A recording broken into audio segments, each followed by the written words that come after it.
So it's October 30th. We're almost at Halloween and the Day of the Dead and Witches' New Year and Candy Day, whatever you do with those particular days. And I'm actually sitting here contemplating death. So this isn't my tarot site, this is my Pathways site.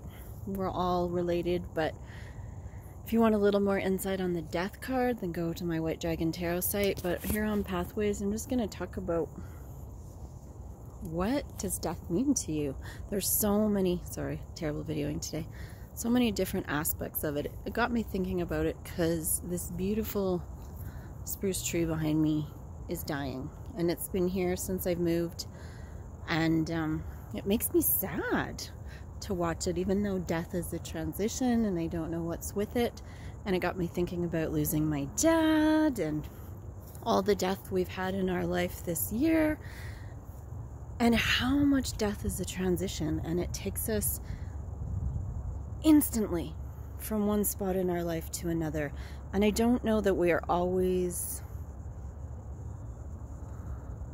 capable of doing that because we don't have a discussion. So it's not capability because we have no choice, but we don't talk about it. We don't talk about how life goes from here to there in a blink, and we don't necessarily have the coping mechanisms. So what are your coping mechanisms for what's dying in your life?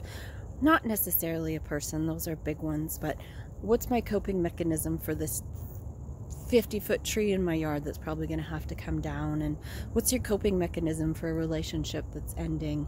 And can you recognize and honor that when things die and shift, it's a moment of huge transition that we don't always acknowledge, we don't always know who to talk about, we don't know what to do.